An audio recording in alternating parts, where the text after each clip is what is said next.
Actually, the correct plural of fragments of silicon is stadiums.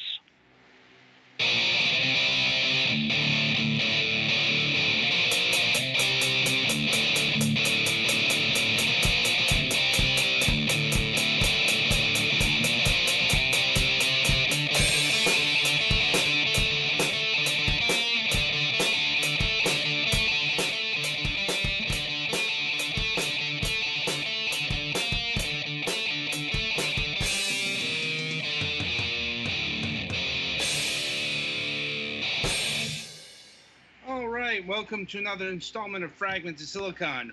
Welcome to the first of 2 extra episodes this season because we needed to maintain balance. Anyway, joining me as always is the regular crew, and as always, let's get to the news.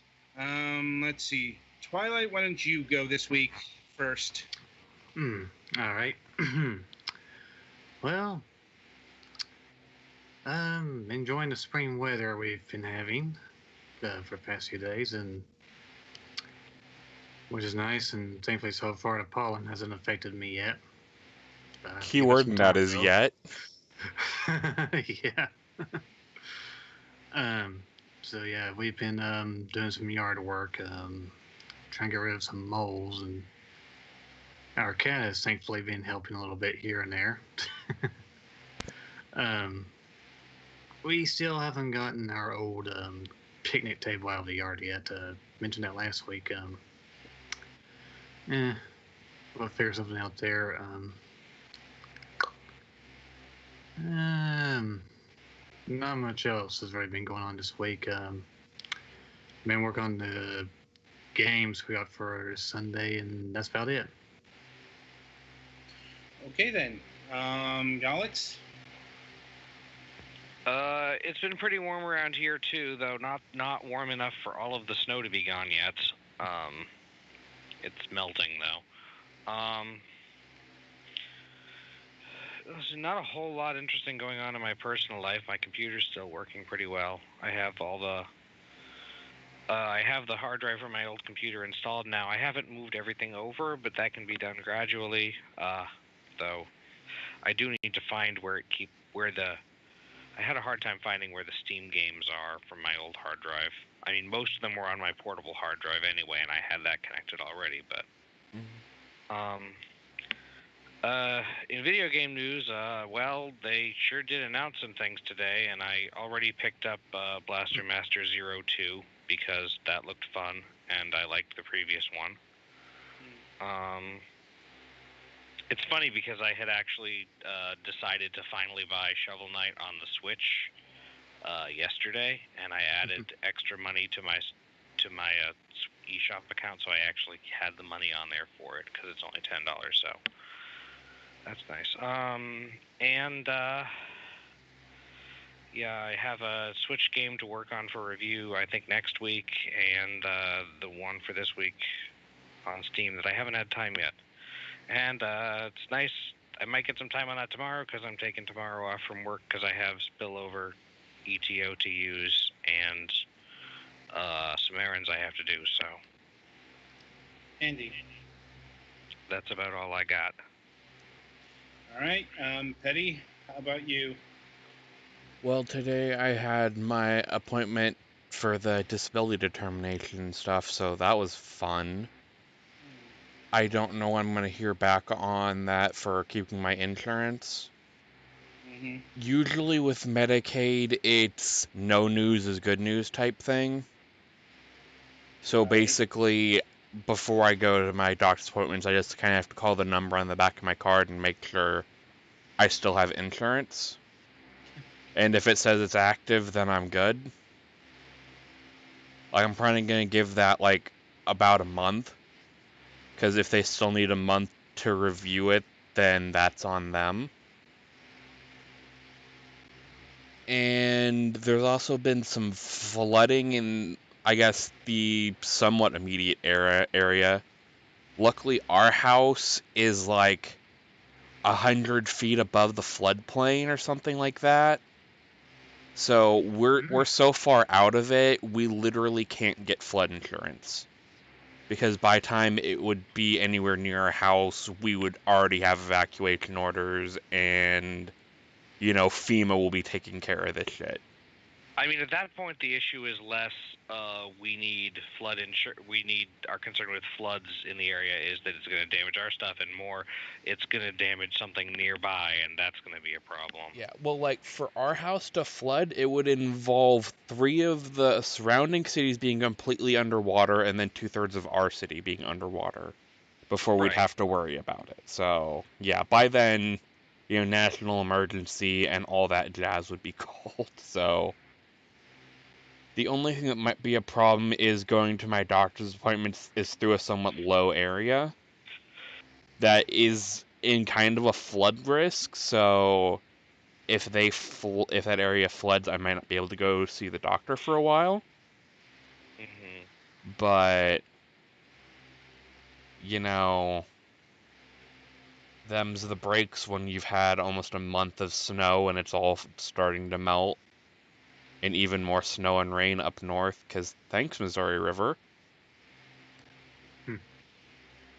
And, I guess in gaming-related stuff, I finally got the Platinum Trophy in Kingdom Hearts 3. So I guess I'm done with that until the DLC comes out, so hooray. Don't know what I'm going to play in the post-show now, but I guess I'll figure something out. I might start Persona 5. But we'll see. Okay, then. Anything else? Not really. Guess it's my go. Yep. Conversely, we seem to be enjoying one last Arctic blast before it becomes spring here. Like, it got really cold. What, to get below 50? By Florida standards. Well, yeah. I mean, we had to turn on the heating again. That was unexpected. It'll warm up by the weekend, I think. Yeah. As a result, the internet here gets wonky when it gets really cold.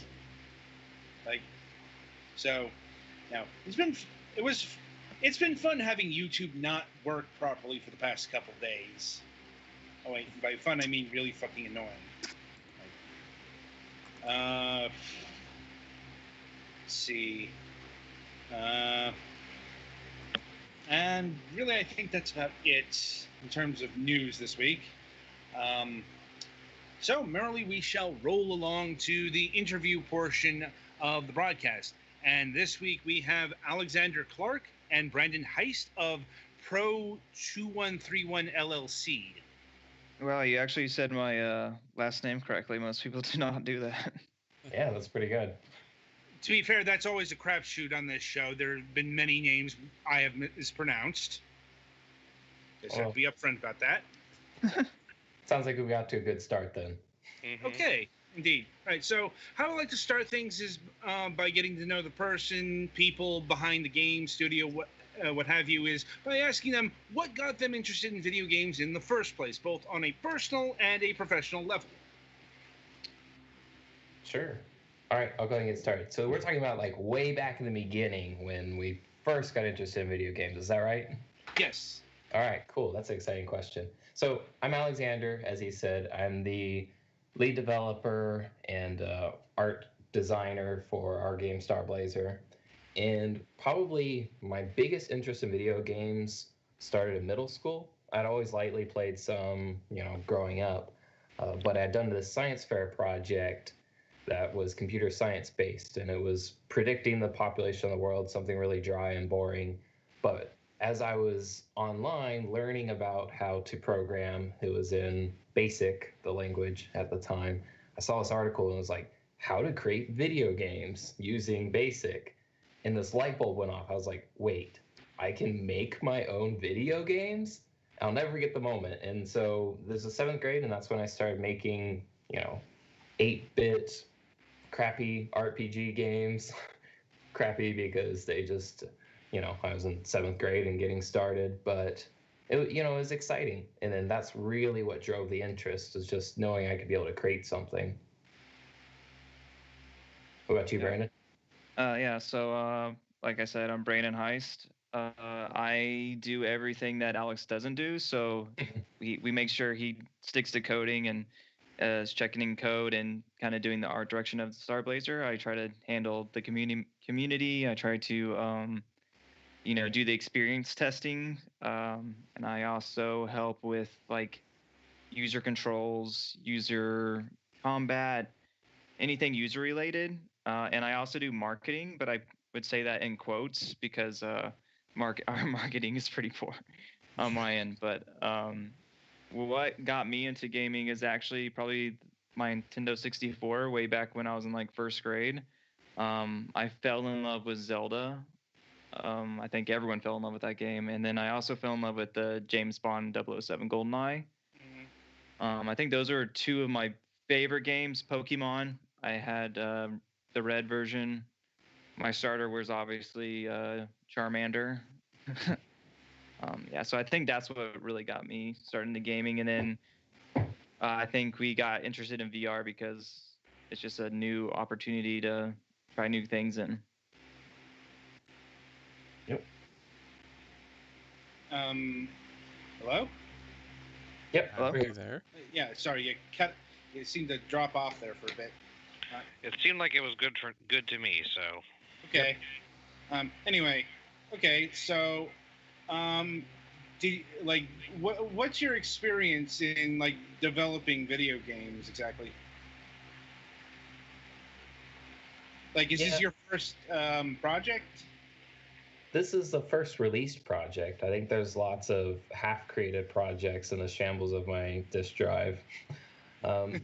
Definitely, when I started off in middle school, there was the 8-bit RPG games that I talked about that, were relatively simple. And then I think in high school, I played around with looking at putting some apps on the iOS store. But Star Blazer would be the first game that I've officially released and that we've put out on the marketplace. And so that's one of the reasons it's so exciting for us, is in a lot of ways it's a first. I can imagine. And I suppose the question here is like, is this, is developing Star Blazer a full-time affair, or is it like part-time, a side business? Good question. Yeah, unfortunately, at this moment, we're doing indie the way I think a lot of people have to do it. It's definitely a part-time. So we fit it in wherever we can, but we still have the full-time jobs to pay the bills. I wake up at like 5 a.m., code for a couple hours, then do the 8 to 5, come back at night, call Brandon, and we fit it in wherever we can. Yeah. And it's actually really great because we're actually on two separate parts of the states. So usually he'll do his code in the morning, and then I come home after my job, and then I'll triage our emails with marketing or people reaching out to us or trying to set up convention or podcast stuff, and then I'll check his code and just like verify that, hey, it looks fine. We also do try to, whenever we have any socials and community outreach, I try to handle every single one of those requests, because like right now it's super important that we're engaged in our community. We're really trying to grow that sense of like, hey, we're listening, we really want to improve our game. So yeah, it's a lot of time outside, like we're constantly going pretty much. Oh, that's good, and certainly understandable since this is your first project. And I'm assuming that it's just the both of you working on this? Yep, 2-man team. And is that like on all aspects, or did you have somebody else like do the music, for example? Yeah, good question. So one thing I did, because I'm the only actual coder, tried to leverage my efforts as much as possible. And so the portions of the game that I outsourced is I hired freelancers for the 3D models, and then I hired a freelancer to create the game soundtrack. So, for instance, if you go to Spotify, you can listen to the game soundtrack, which James, our composer out of London, did an excellent job on, so I recommend it.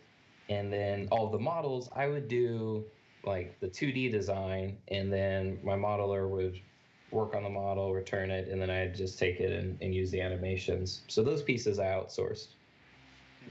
And Unity Asset Store is always a huge help too. Of course.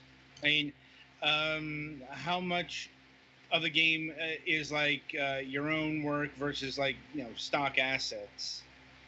So 100% of the ship designs are original. They're based off of my designs and then custom 3D models.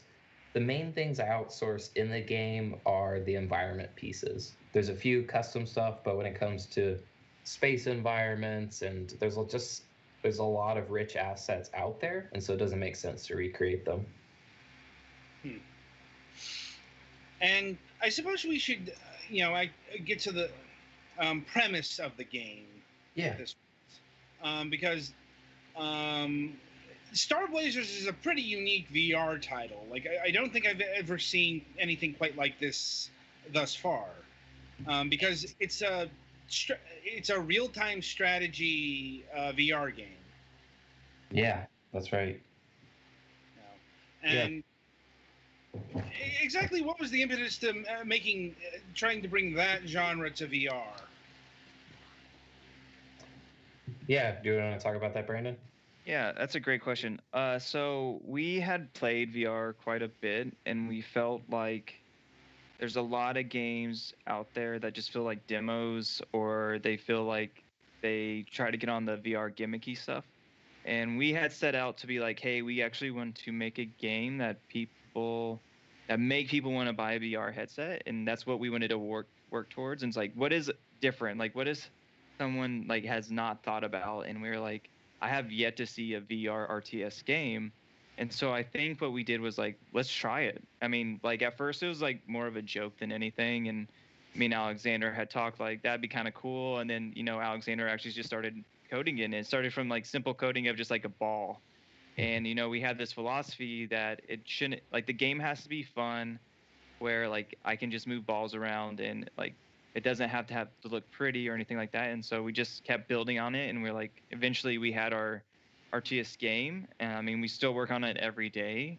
There's so much that was actually in the game before that we had to strip out, because the thing about RTS is it is very cognitive overloading, and we had to keep removing controls actually, because people get overwhelmed and it can be too much at times, especially in VR. So that's we're learning a ton, and I think it's great. But that is kind of why we went in that direction. It's because we hadn't seen it. I'm actually a huge StarCraft fan, so I was like, wouldn't that be crazy to have an RTS in VR? And so there's like a lot that actually went into making an RTS VR. But we are definitely excited that we went that direction, I think. And I think for us, one of the big litmus tests was from the beginning, we wanted to design a game that could only be played in VR.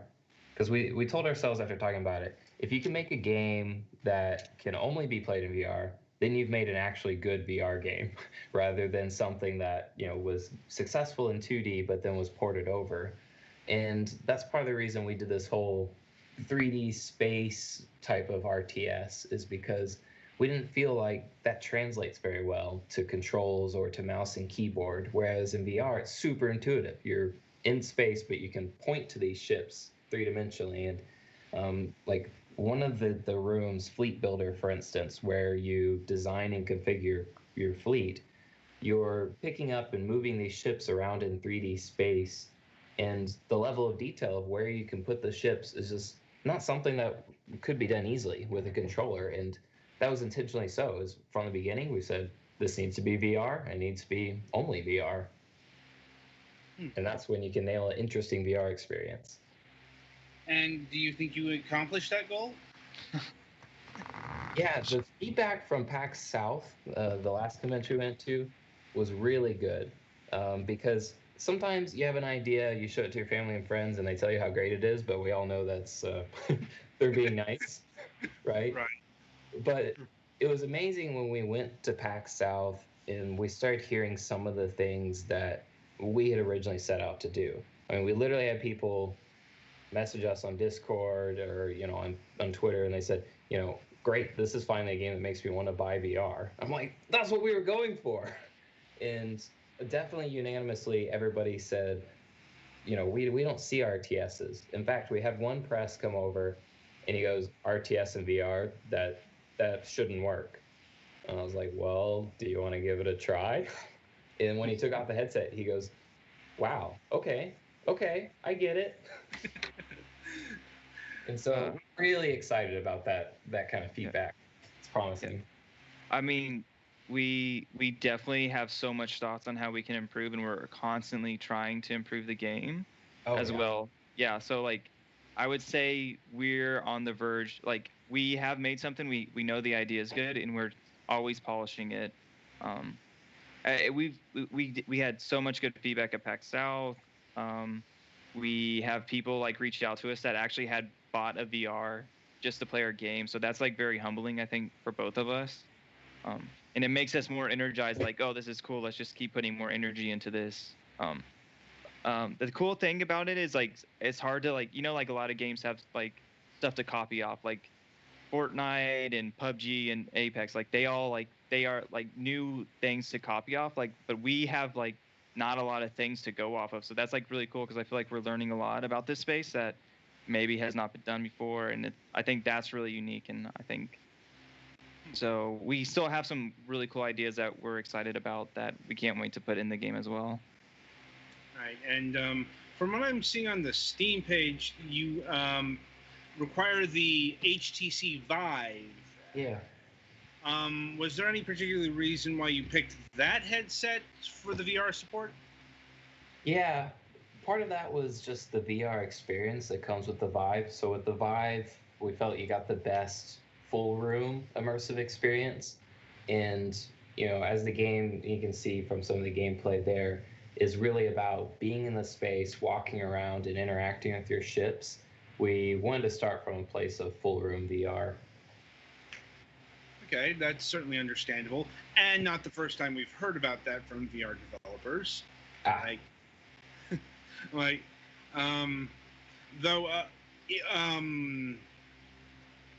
suppose the question is, should room capabilities improve? Like, do you see your game on the Oculus Rift or other headsets? Actually, putting the game on other headsets is definitely a must-have for us. Even though we started on the Vive, and that's just the headset it's on now, just because there's only one developer, the absolute intention is to take to the other headsets. Probably starting with the Oculus, but I've already bought my PSVR, so looking at what it would take to port to the other platforms, because we want to make it accessible to everybody. Yeah. I would like to add on, like the game is in early access, so there's still some, like I said, we're always polishing, and so we want to get to a point where we feel polished enough so like the port is easier for us to do. So I think we started at the Vive, but that doesn't mean we're gonna end here. I think we definitely want to hit all the other Vives, like Alex has said. Oh yeah. Definitely understandable because, well, the VR market is not a big one. You can tell us again. No, that's more for the audience. Yeah, when people dig this up in 15 to 20 years, if VR takes over, they'll have some point of reference. Yeah. I'm like, no. It's streaming that's supposed to be taking over now. More on that later. Yeah, Google's on crap. We'll get into that later. But anyway, so I'm getting into the game itself. Like, what's the story? What's the universe of Star Blazer? Yeah, so Star Blazer right now, the focus is really on creating a multiplayer competitive experience. Now, just to clarify, the product that's in early access right now is just single player, but the game's designed to be competitive from the grounds up. And like we have multiplayer working when Brandon and I test out, but it's not something I release to the public. And so for us, because it's competitive multiplayer, that's really the focus, rather than creating, a full campaign or background story and such like that. There's aspects of the Star Blazer universe that I think will show up, but really it's about the PvP for us. Okay. And like, how many people are you aiming to have in PvP? Like 2, 4? That's a really good question. So right now, I think we have ambitions for 4, maybe more. VR is very hard on your system, so we love to have some crazy space battle, but we definitely are gonna have two, and we have definitely been talking about four. So I don't think two's that far away, but yeah. Yep. And digging deeper, like, what's the who are the factions of Star Blazer? What is the lore of Star Blazer and all that? Like, who are you playing as, and why are they fighting? Yeah, we get that question a lot. I'll go. So right now, I think we're still working on that lore and what that means. So we have this ambition that we want Star Blazer to be an experience not just like in the fighting in the PvP, but outside of the universe as well.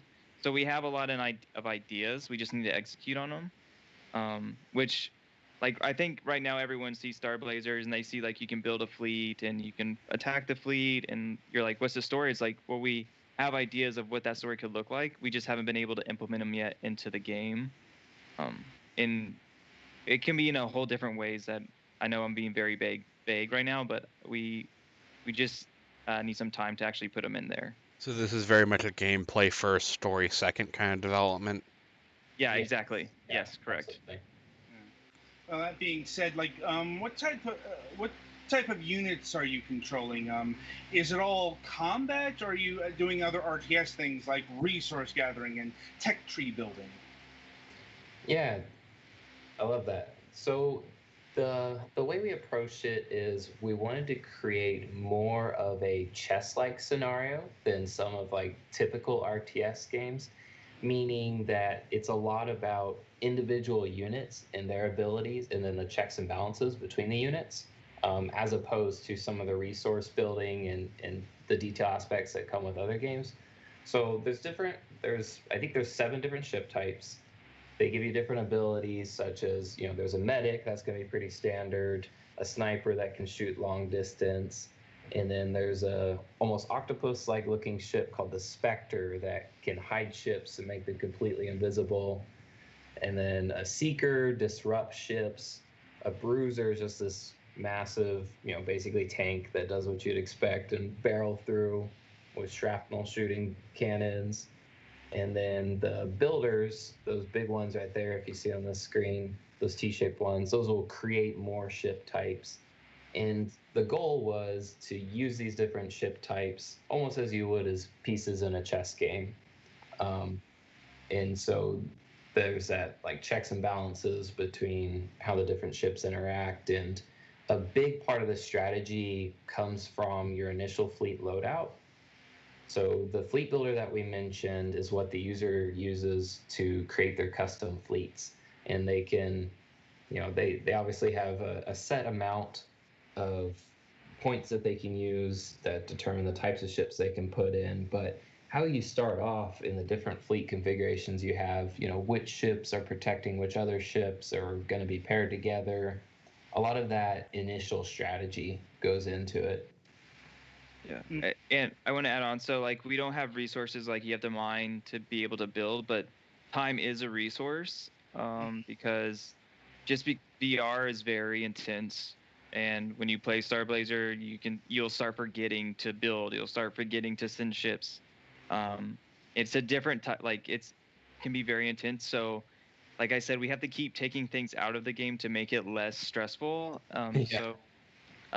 We were like, if we add one more element like resource gathering, like that's just going to be another thing that's just going to be overkill. So really time is definitely a resource that is actually kind of cool if you think about it, where like if you play against our AI, the AI will overrun you just because the way it's built. Like the longer the game goes, the less likely you are to win. So time is probably the biggest resource in our game.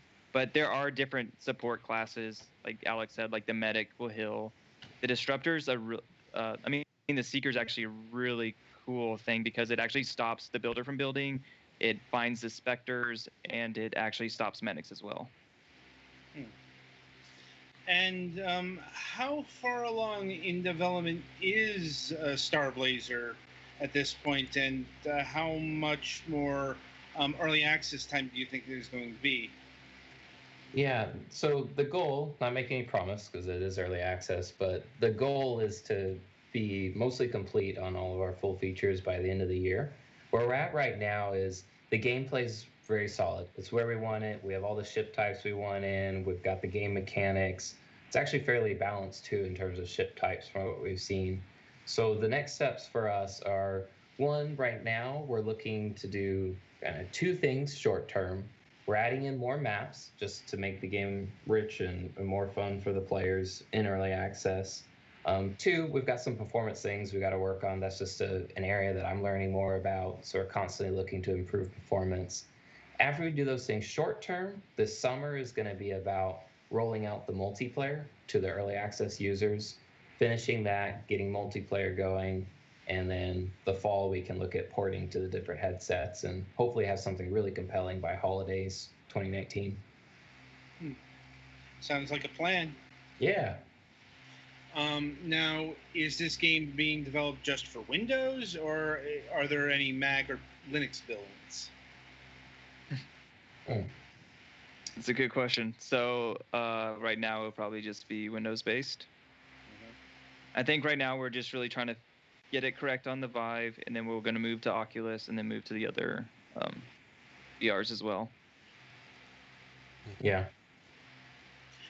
Once again, it's a sensible plan, given that Unity can handle the other computer platforms. Supporting 3 different builds at once is another daunting task. Yeah, Thanks. and I keep trying to explain that to Brandon. yeah, and we also haven't told. So whoever's watching or whoever has a VR, you can actually. We have a free demo on the Steam store. So if you ever want to just try out the free demo, so there is actually 2 builds we have to maintain right now. Actually, there's several builds 3, because there's 3. Well, actually, there's 4 because if you times it. Yeah, so I have a more updated build than obviously on Steam, and so. We already have to maintain several builds. Yeah, and we take a separate build to conferences that, has a variety of activities. Like if we want to load a simple room for kids, or if we want to let somebody explore the creative side, and then has a timer. So yeah, already maintained a couple builds, and I'm glad you guys understand game development. We've been doing this for a while now. So yeah. Just make sure you don't fail to finish your best build and have to actually release the previous build before that. Yeah. Yeah. Yeah.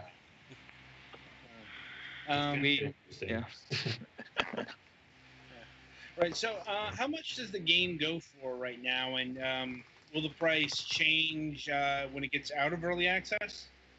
That's a great question, Alexander. No problem. I think price is one of those things we're still figuring out as well. We've got, when we go to the conventions, we ask a lot about what people would expect. Right now, it's priced at $20. We put it on, just because indie, I'm trying to support in a lot of ways. Then we put it on sale whenever we can. But I think we're open, and we're actually actively trying to get feedback from, okay, what would people expect this game to be priced at? Most people's feedback is this type of game is one they would expect to see free to play, and then maybe the revenue comes from skins and such like that. Obviously, that's a great model for the future, but something that wouldn't be something we'd be able to support. That would involve a few more people on the team. Right. Yeah. Right. Yeah. Yep. Yeah, I think that's a great answer. I mean, we've been open. I think we talk about it probably at least once a week, where we're like, should we shift it to 10? Right now we're not going up. Obviously, it's more like what feels reasonable for where the current state is. Because honestly, we just want people playing it and giving us feedback. We're not really it'd be great to make money, but at the same time, it's we just want people to play it. We want people in it, their hands, but still be able to support the other stuff we're doing, when we go to conferences, or when we buy an asset, or when we need to pay for freelance work. So we talk about it a lot, but every time we have a Steam sale, we obviously instantly just 75% off. It's $5. So I feel like we're very realistic, but we're always open to feedback on what feels about the right price. If you have any guidance, we're all ears. Yeah, we're all ears. Yeah. When it comes to VR stuff, it's a bit hard because I'm like, well, once again, as you pointed out, a lot of VR stuff is free because it's short experiences and half an hour. Yeah. But given what your game is, I'd say it's probably in the ballpark. $20 sounds about right. That's fairly typical indie pricing, even for like normal 2D games. So, I don't know. It seems right by me. What about you guys? Yeah. Sounds I about right to think me. as long as you put it on sale, so that's probably the best way is to figure out like what prices it sells best at. I'll use that basically as a testing of sorts. That's a good idea. Yeah, I mean, your base price sounds reasonable, but you'll probably get more people trying it out at the lower prices. But We know that to be true. Yeah, literally how airlines do it. Yeah. Yeah. That's a good perspective. Yeah. Right. So, I think I've asked all my questions. I'll see if my colleagues here have any final questions for y'all. I can't really think of anything. Like, I see you guys have had fun letting you play with the ships in the title screen. Yeah, kids love that. yeah, I'm gonna have to assume those manipulators are non-diegetic. Non. They're not really like in the universe of the game. There aren't these yeah, big yeah. VR Yeah. controller shaped things that move the ships around. You're right. In the actual gameplay, it's more of a point and direct the ships. But That's it's an entertaining. That's interesting. Yeah, that's actually really entertaining. Yeah. What were you thinking? What are some thoughts? He's probably saying they'll do it. I think that would be I mean, it kind of like how Master Hand is in Super Smash Brothers. Interesting. Like how the manipulator is the final boss. Interesting. Oh god, we've just added a new thing of their game. It's gonna take us 6 more weeks. God damn it, Gullex. It was a good feature. It's worth it. Trust me, Brandon has wasted my time on a whole lot worse ideas. So now, from holiday 2019 to sometime before the heat death of the universe. But yeah, we just pushed it out. On the throw mechanic, there was like this one. Brandon, he was super fixed on this idea. He was like, you need to be able to throw ships in combat too, but just make it like a hologram and the ship goes there. And I love the idea, and so I spent like several weeks on it. And then the first time we showed it to users, they were like, that doesn't make any sense. Yeah. So I had to pull it out. I'm like, Brandon, what'd you waste my time for? As long as there's a table flip option online, we're good. Yeah. Oh, we gotta add that now. I like that one. So I do get caught up on stuff, and like I always have to check myself because I mean we always have a backlog of like, hey, we need to code these things. So sometimes I'll be like, the water, like say there's a cup in our like lobby area. It's like it needs to have water that comes out of it, and he's like, is that really important right now, Brandon? I'm like, yes, it's actually very important. He's like, but it makes it more immersive, and it's a delighter to players. I'm like, Brandon, we've got like performance bugs.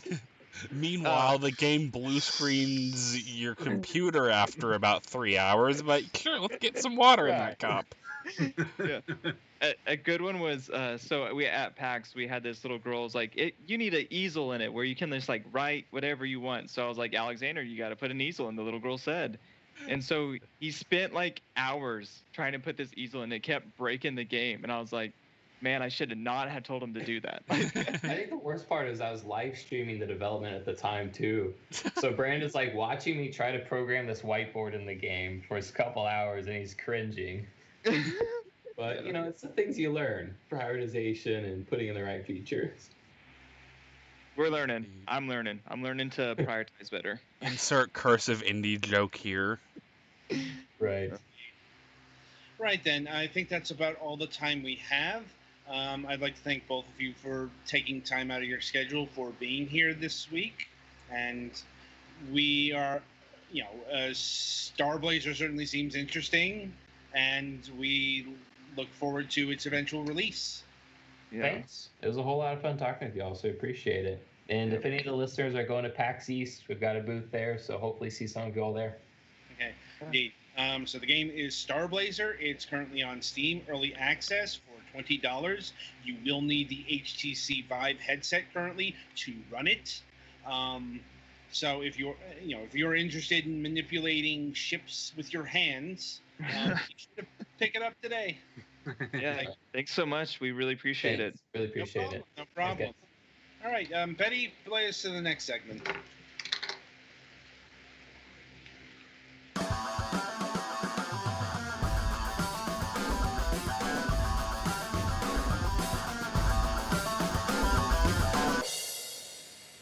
All right, welcome to the topic of discussion. So, it's GDC week, so a lot's happened in the past few days. Some of which we will be talking about in the post show. But the main thing we want to focus on is Google Stadia, because this is probably the biggest thing to come out of GDC this week.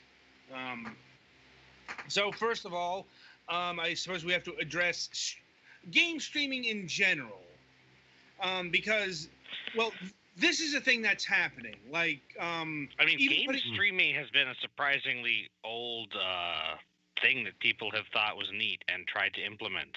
Insert on live joke here.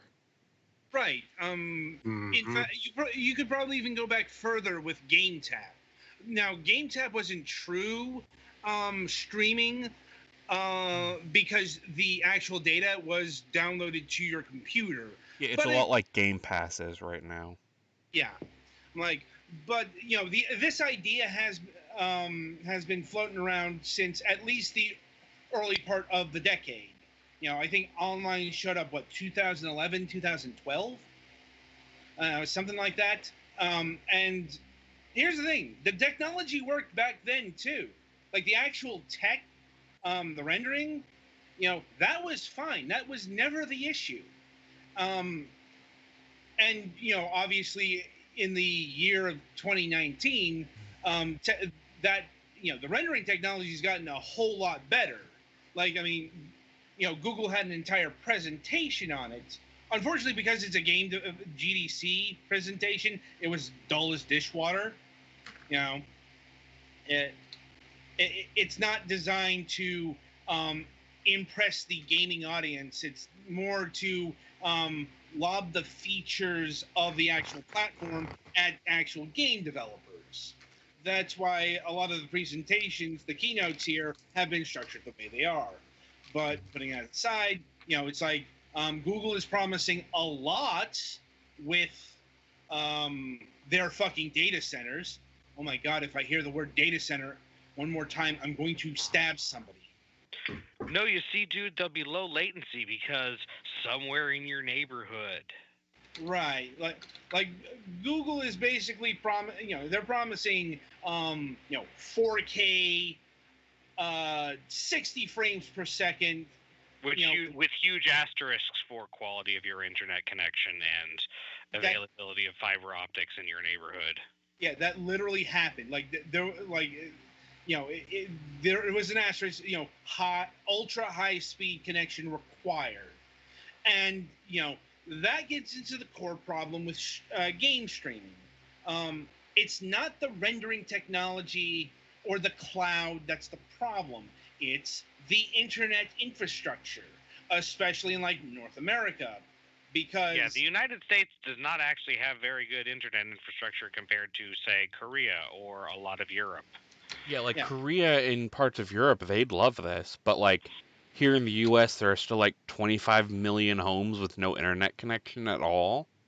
Yeah, and here's the thing: it's not just internet connections; data caps exist in large swaths of the country. I'm paying $20 a month just to have mine removed. Yeah, I don't think we pay extra for. Well, it's we don't have data caps It's like that was one of the provisions when Charter merged with Time Warner. They couldn't do any kind of data caps for 7 years. Yeah, my thing is Suddenlink has a literal monopoly here, so they can do what they want.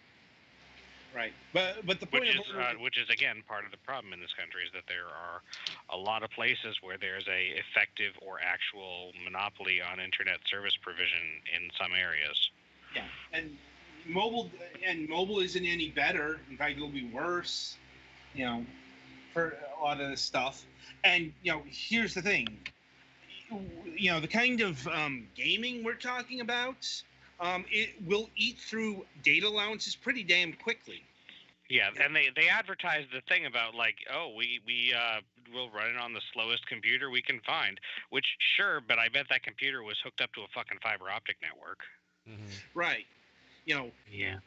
That's the big problem with the Stadia, with all of this, because okay, so to get this out of the game streaming is going to be not necessarily the future, the one and only thing. Like, no, it's not a zero-sum game, people. It's like just because the fucking Stadia comes along, maybe it'll become the dominant thing, maybe it won't. But it's not going to fucking kill off Steam. It's not going to kill off PlayStation. It's not going to fucking kill off Nintendo. It's not going to kill off iOS. It's not going to kill off any of that. Okay? Like, keep in mind the thing that Stadia is touting is a literal thing that got Microsoft laughed off the E3 stage a few years back. Right. Mm-hmm. But mind you, things do change. Indeed. But this time you don't need an additional thing to play it as long as you already have a super hyper mega accelerated Chromecast type thingy. I'm like, also that is another issue with Stadia. It's very tied to the Google ecosystem. YouTube, especially YouTube. Well, it's not just YouTube, but the other major component is Google Chrome. Here's the thing: Google Chrome isn't exactly the dominant browser. It's I use like, it. well, I mean, I know. As far as market share, I'm a sample size of 1. Let me finish. Like, I think it's actually about 13%. I mean, I have Google Chrome, but that's because I have multiple browsers on my computer. Like, I have I use Mozilla, Firefox, and I even I have Edge, obviously, because Microsoft put it there. Yeah. Hey, Edge is very important for downloading whatever you actually use. Right. I mean, not that it'll matter much because Microsoft's going the way of every other browser. Yep. I forget the actual details, but that's what they're doing. I believe they're going with an updated version of WebKit that's basically Chrome. Right. Like, but the thing is, the Google Stadia is only going to work with Chrome, and not all that many people use Chrome. What is the dominant browser? The bigger issue is YouTube. Okay. Right. YouTube. You could easily stream all of your videos onto YouTube, where they will swiftly get demonetized and never actually make you any money. Like, or they're gonna push the fucking white nationalist of the week, or other fucking horrors. Let's not forget where YouTube's name is right now. Like, I don't think I saw any actual excitement at the YouTube integration, like at all. Outside of Paid Shill MatPat. Yeah. Like, by the way, what's the over/under on PewDiePie's invitation of being rescinded and being replaced with MatPat on very short notice? It's obviously why it happened. I guess they could have always been planning on having MatPat, but yeah. And once again, though, to reiterate, they're not the only one who are pushing this kind of idea. Microsoft is getting into the game with xCloud. They've already said that they're going to show off their cards at E3. Sony has PlayStation Now. That's already a thing, but you might not know it exists because Sony's actually kind of horrible about promoting that. Let me see. Amazon, I think, is rumored to be getting into the game. Snapchat is apparently thinking about a streaming service. Apparently, Walmart is thinking of one of these. I'm Really? like, yeah, this just actually came out over the wire.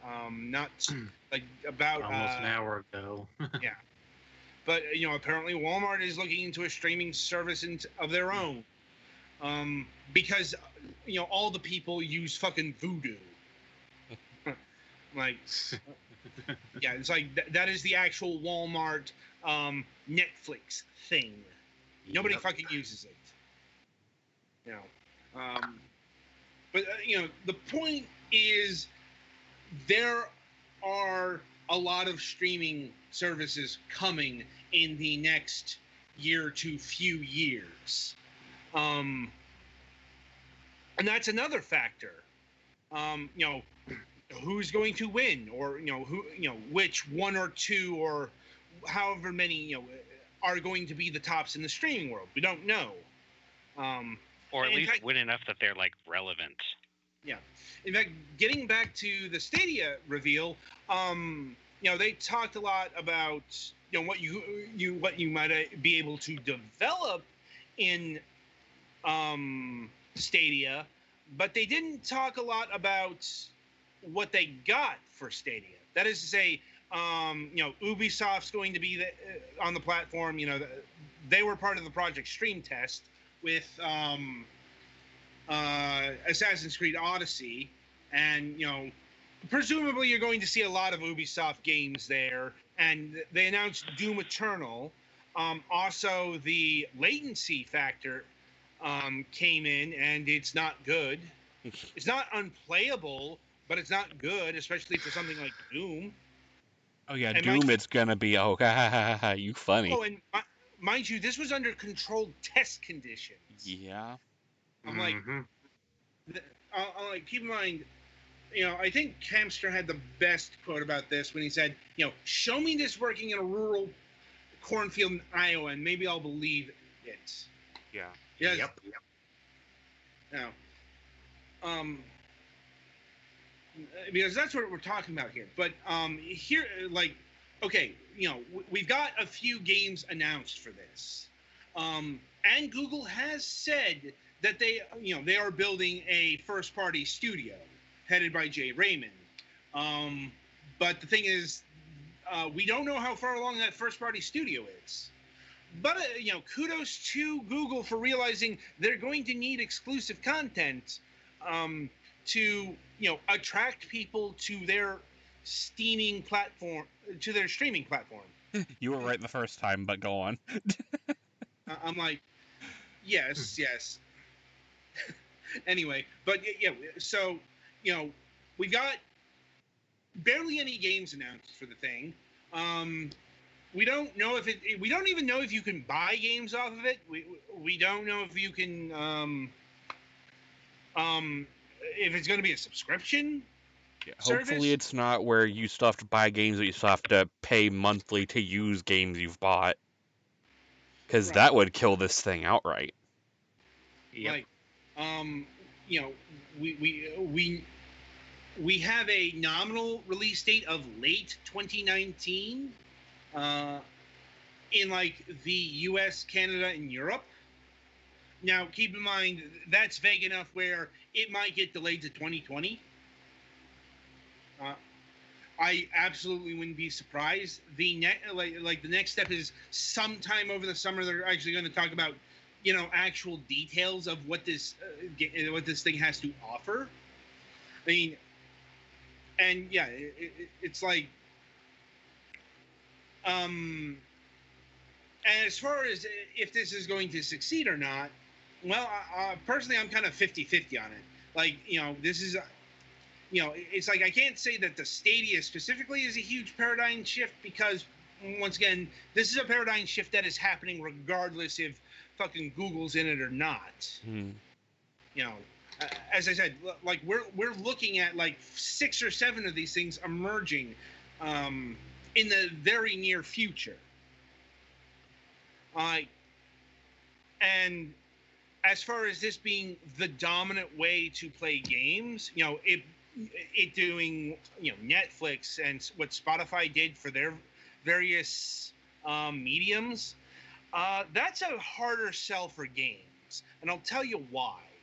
Netflix and Spotify, they involve passive experiences. Like, gaming is an interactive medium. Yeah. And sure, Netflix has found out that FMV games were a thing and has, pushed that into the forefront inexplicably. Yeah, I'm talking about Black Mirror Bandersnatch. Well, and like with Netflix, if my movie starts, 2 or 3 milliseconds after I hit play, oh wow. Meanwhile, with a game, if my input's like 2 or 3 milliseconds delayed, I'm probably dead. I mean, and keep in mind, this is one of the big things that killed OnLive back in the day. They couldn't get over the input lag. And, everybody knows we're still not there. The question is, the big clash, and one of the big clashes is going to be the content providers versus the ISPs in this country. Because the average data cap is about 1 terabyte, which is fine for a lot of things, but 4K gaming, fuck no. And it's only going to get worse because Google was already talking about 8K gaming. Holy fuck. Yeah. For context of right now, there are only about 3 8K monitor, just monitors in existence right now. And they require a lot of power and just, 2 of the high bandwidth DisplayPort connections.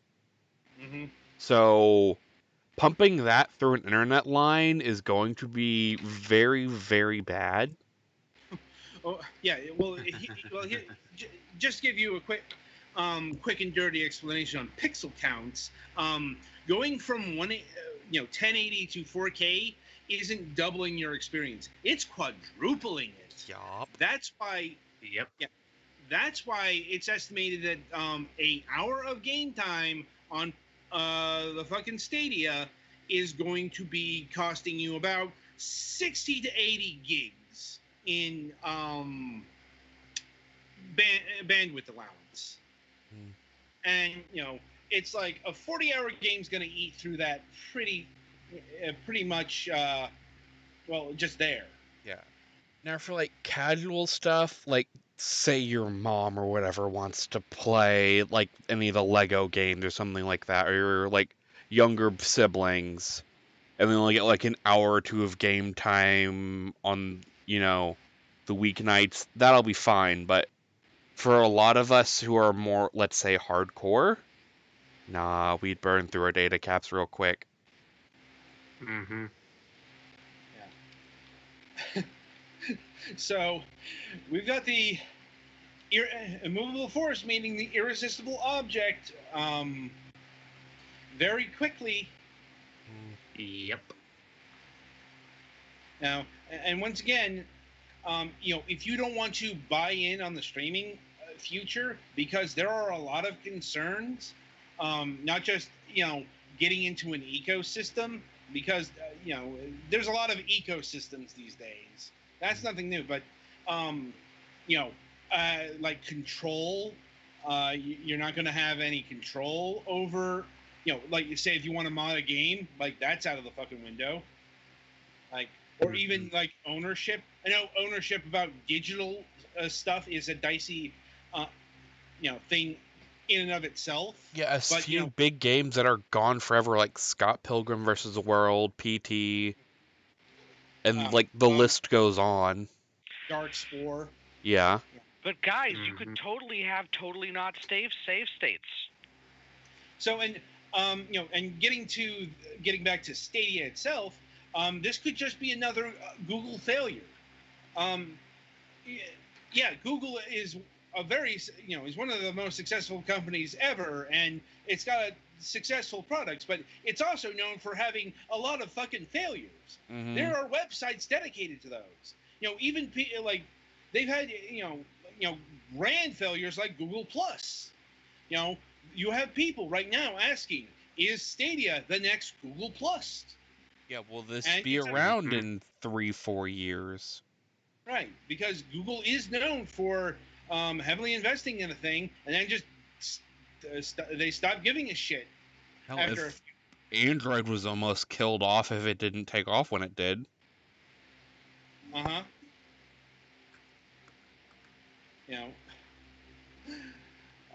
So there are a lot of questions. It's also they have touted this thing as being hack-proof. They just put the fucking. Never say that. That is a challenge. Yeah, it's like Yeah. I just thought challenge accepted. Especially because they said it's Linux based, so they're done once the servers go live. Yeah. What's ETA you guys thinking? Hours? Maybe days. Like Yeah, Yeah, maybe. say days. I give it about a month. Like, it Yeah. can be hard to hack. Just saying that makes people more inclined to try. So Mm-hmm. that's one of those things that's probably going to come back to bite them in the ass. Yeah.